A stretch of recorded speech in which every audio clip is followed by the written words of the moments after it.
Votre B1 évidemment sera celle-là, votre B2 relativement safe puisque protégé par les cailloux et donc ayant un accès commun avec la B1 sera ici, votre B3 très naturellement ici. Alors ensuite la B4, le choix je pense se pose entre la gold et cette base là. Alors je dirais que ça dépend du match-up. Contre Terran j'ai besoin de beaucoup de minerais, pourquoi ne pas aller chercher la gold? En revanche contre Protoss où c'est plus le gaz qui me manque, je n'ai pas besoin d'aller chercher forcément toujours la gold, donc j'aime bien aller chercher cette base, qui est beaucoup plus safe et qui étrangement est très rarement scoutée par l'adversaire. Il y a cette base sur l'île que je vous déconseille vivement, on n'est pas Terran, etc. En revanche, ce que je vous incite à faire aussi très vivement, c'est ce petit mouvement. Voilà, de poser un Overlord qui crache du creep dessus. Ça vous donnera l'information et ça ralentira la pose adverse. Pour 100 de minerais, à mon avis, ça vaut largement le coup, parce qu'en fait, en ralentissant la pose de 10 secondes, vous gagnez enfin l'adversaire perd 100 minerais s'il avait mis 10 VCS à récolter. Les tours Xenlaga, donc celle-ci qui vous permet de voir ce chemin-là, celle de la gold qui vous permet, elle, de voir évidemment la gold et surtout si l'adversaire contourne par ici. Donc celle-ci est indispensable à prendre en début de partie. Je conseille, il n'est pas indispensable d'avoir celle-ci en début de partie. En revanche, à partir du mid-game, il faut absolument aller la chercher. Quoi d'autre? Eh bien, n'oubliez du coup pas de scouter cette base de l'adversaire, qui vraiment, je vois très rarement des scouts aller dans cette direction, je trouve ça désagréable. Casser les cailloux, honnêtement, je pense qu'en Zerg ce n'est pas à votre avantage, à moins que vous partiez sur une espèce de all-in rush à base de roach ou quelque chose dans ce goût-là, mais vraiment je vous le déconseille. Jouer Muta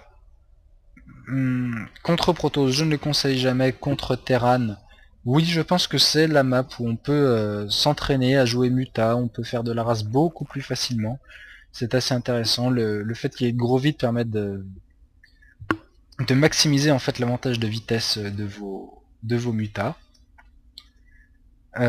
Ensuite, le placement des petits zerglings de scout que vous mettez systématiquement évidemment devant la base de votre adversaire. Donc un zergling sur la B3, pourquoi pas enterrer, ça se fait de plus en plus et c'est effectivement très efficace.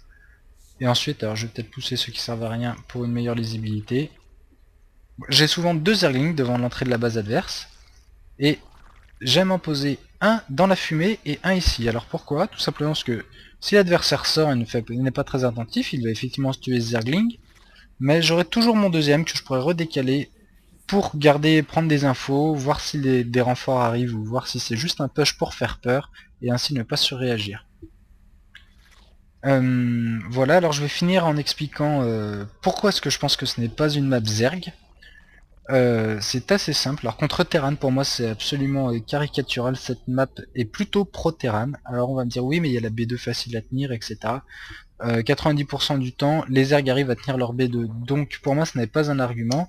L'argument serait à la limite plutôt contre, puisque les Terrans peuvent aussi facilement placer une B2. Il n'est pas difficile pour eux de waller ici. Du coup votre avantage à pouvoir fast expand est nullifié puisque l'adversaire a le même. Et surtout, un peu à la façon de Kaver Xenlaga, mais je trouve de façon beaucoup plus poussée, cette B3 est absolument infecte pour un Zerg qui joue contre un Terran. Alors pourquoi? Parce que si le Terran y pose une forteresse planétaire, vous n'avez que très peu de chances de pouvoir l'attaquer. C'est dans ces moments-là qu'il faudra casser les cailloux pour pouvoir aller à ras sur la mer, mais vous voyez, le trajet n'est pas énorme entre cette base et celle-ci. S'il scoute bien vos déplacements, ce que tout bon terrain se doit de faire, vous aurez beaucoup de mal à le surprendre et il sera plus difficile de profiter de la mobilité de vos unités, à part évidemment les mutas. En revanche, n'allez pas vous empaler ici, effectivement ça paraît un bon endroit pour prendre la fight avec de grands espaces, etc. Je me rappelle tout particulièrement d'une partie où j'avais une macro énormément supérieure à mon adversaire, j'ai pu sortir les Broodlords, etc. Mais à force de m'empaler comme un imbécile une fois de plus sur une forteresse planétaire, et celle-ci qui est vraiment très bien placée, qui offre un map control absolument génial, j'ai fini par perdre la partie lamentablement. Donc voilà pourquoi je pense que contre Terran ce n'est absolument pas une map qui est favorable aux Zerg. Contre Protoss c'est un peu moins vrai, quoique bien souvent ils blindent leur Nexus de B3 de canon, et ils auront toujours la possibilité de se replier dessus. Alors sans avoir l'efficacité d'une forteresse planétaire, je trouve ça très difficile, de ne vraiment quasiment pas pouvoir contourner, à part par ces rochers, et avec un map control efficace de l'adversaire généralement, ça vous donnera un petit avantage de mobilité, mais vraiment pas tant que ça. Voilà à peu près. Si, quand même une autre information que j'ai oubliée, une très grande choke. Alors c'est souvent intéressant si votre adversaire est un petit peu étourdi ou autre, ne wall pas très vite. Or ils ne pourront pas waller avec un build classique, puisque par exemple si vous mettez un supply, une baraque, un supply, ça ne sera pas suffisant pour waller. Donc n'hésitez pas à être tout de suite, si loin agressif, au moins montrer vos premiers zerglings. Contre Proto, ce n'est pas rare que j'arrive à les faire rentrer, se promener dans la base, aller gratter un probe ou deux, etc. Vous n'aurez pas des...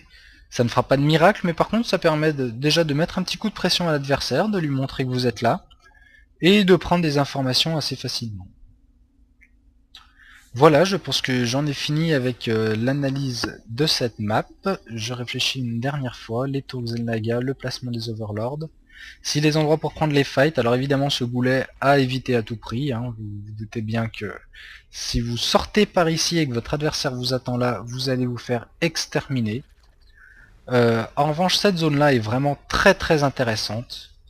Voilà, c'est là qu'il faut venir prendre les fights, ne pas hésiter éventuellement à faire contourner une partie de votre armée par ici si l'adversaire est là.